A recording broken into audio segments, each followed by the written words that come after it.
All right, this one, example 4 is the exact same kind of problem we just did a moment ago. The only difference is it's not been drawn for us. So they give us the coordinates of the points on the pre-image ABC and its image A prime, B prime, C prime. So I want to plot all these points to start off with. So I'm going to do A, B, C in blue. So A is 1, 5, 1, 1, 2, 3, 4, 5. And just like yesterday, as I plot these points, I want to label them. So I'm going to put an A right there. B is negative 1, comma 2. So there's point B. And C is negative 4, comma 1. 1, 2, 3, 4, 1. I'm going to move B there. All right. And then I want to connect those three dots, creating hopefully a triangle here.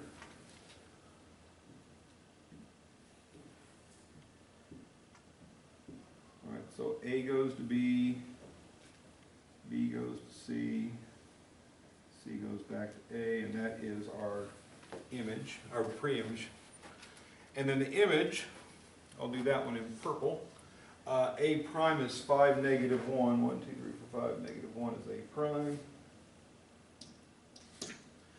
B prime is 1, comma 0.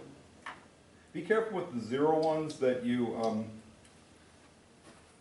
1 is X, 0 is Y, so I go 1 right and 0 up and down instead of 0, 1 would be 0 left and right, 1 up. So be careful that you go in the right direction when there's a 0 involved.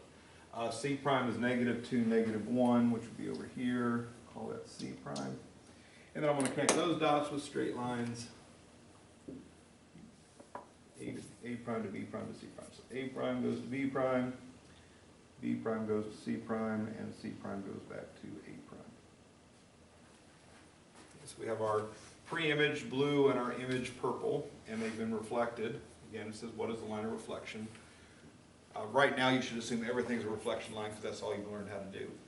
But as we continue on, of course, there'll be other things we're doing. So I got to go from A to A prime, B to B prime, or C to C prime. I have to pick two of them. So I'm going to let Paxton pick the first. Go B to B. So if I look for the midpoint of B, which is negative 1, comma 2, and B prime, which is 1, comma 0. All right. So the x-coordinate of my midpoint is going to be the x plus the x. Negative 1 plus 1 divided by 2. That's just going to be 0 divided by 2, which is 0. The y-coordinate of the midpoint is going to be 2 plus 0 divided by 2. That's just 2 over 2, which is 1. So 0, comma 1, which would be right here. That's the B midpoint.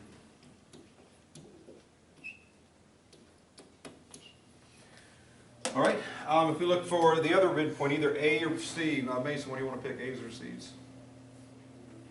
A's, all right. So midpoint of A to A prime.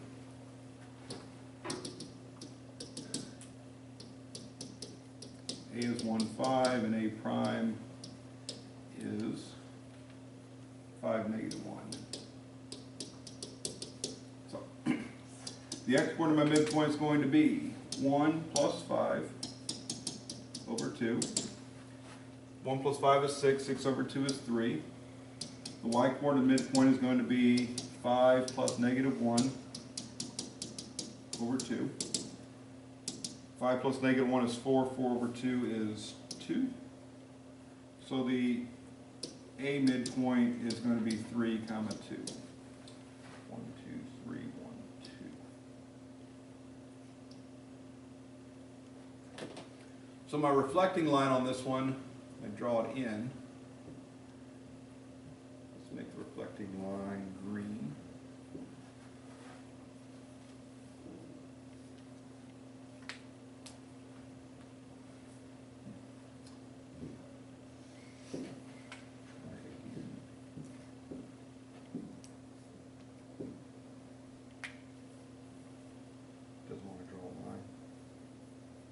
Oh, well, pretend, use your imagination, there's a green line going through those 2 points. We'll find the board's working here. So, if I want to find the slope of this thing, I'm going to go up. That thing's working now.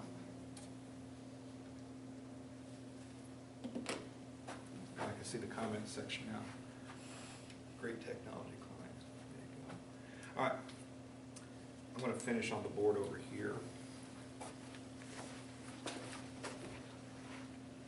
So I think if I zoom out and do that, we'll be able to see everything. Pay no attention to the names on the board. I'll put a line right here just to make sure I can see in the camera. Yes, I can. All right. So here we go. So my points are 0, 1, and 3, 2. All right. So again, if I'm looking at that and I'm doing slope, and this time since I don't have my board available, I'm going to do the slope formula. The slope formula again is slope equals y2 minus y1 over x2 minus x1. I'm going to call this point 1, I'm going to call this point 2. All right.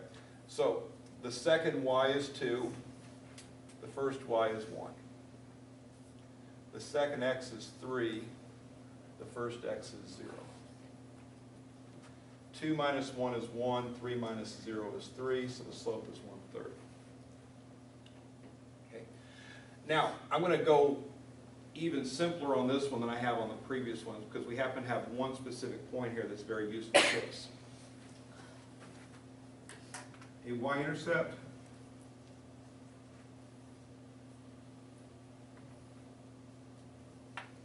has coordinates 0, b. That's what a y-intercept looks like. If I were to write the ordered pair that represents y-intercept, it's 0, some number. And the some number is the number we care about. When one of the points we have happens to have x equals 0 in it, the y-intercept is just that number. So b is equal to 1 in this particular case, since we happen to know that point. We don't always know that point. If I didn't know that little fact, if I did y equals mx plus b with this slope and this point, watch what happens. Y is 1, m is 1/3 times x, which is 0, plus b. 1/3 times 0 makes 0, which leaves us with b is equal to 1. So even if you didn't know that little fact, if you just do what you normally do, you'll get the same answer. So slope is 1/3, y-intercept is 1, so y equals 1/3 x plus 1 is our answer.